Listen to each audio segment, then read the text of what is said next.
Hey everybody, Nick Espinoza, your chief security fanatic here. And in science news, water batteries are here.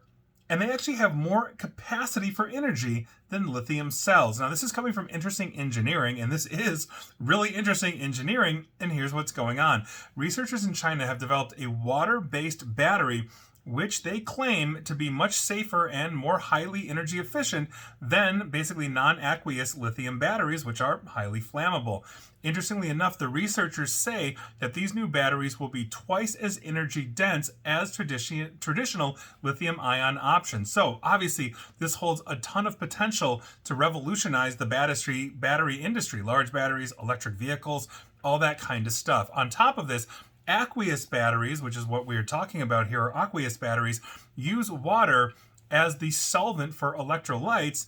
Therefore, the safety is much improved. Traditional non-aqueous lithium-ion batteries have a high energy density, but their safety is compromised due to flammable organic electrolytes. That's a component that allows the battery to charge and discharge, essentially. And we've all seen the news articles where the fire rages out of control because a Tesla caught on fire, and it takes the fire department like 50,000 gallons of water to put this out.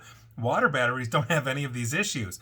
On top of this, water batteries, though, however, I should say, generally have a lower energy density due to the limited solubility of the electrolyte and low battery voltage. But researchers in China have developed a high energy density aqueous battery based on halogen multi-electron transfer.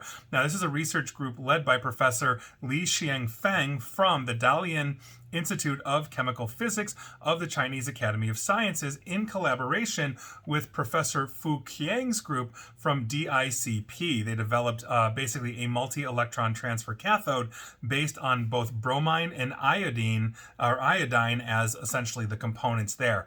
Now, this cathode that they created achieved a specific capacity of more than 840 ampere hour per liter and an energy density of up to 1200 watt hour per liter based on this cathode in full battery testing. And this was a study that was then published in Nature Energy. This apparently is much more dense and much more capable than its exact lithium-ion counterpart. So when researchers tested their electrolyte basically with vanadium anode, they found the battery's life could also be extended to 1,000 cycles.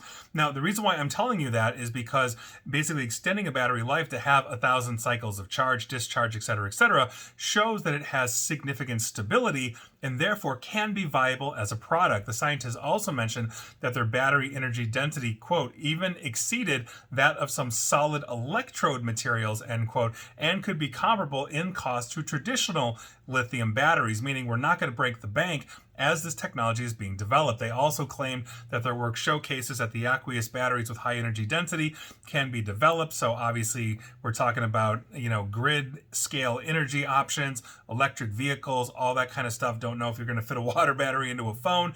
But the point is, though, is that we've got something where we have a ubiquitous abundancy of it. We're not nearly hitting the rare earth metals and materials nearly as much as we are at lithium ion, and it's got twice the density, which is a very good thing for sustaining longer charges. And so as technology continues to improve, these are the kinds of things that we're going to see. So welcome to the future. This is really interesting. Not a big fan that authoritarian government is the one that's on top of this, but we're going to see, because obviously this is going to cause competition. And one of the biggest challenges we have right now, or competitions we have, is to perfect battery. When I can have a cell phone that I only have to charge once a year, will basically be there. And that's what everybody's working on. And the country that owns that technology is basically going to run the planet. So here's hoping it's not China, but we'll see what happens. And that is your interesting, and I do think it's interesting, science news of the week.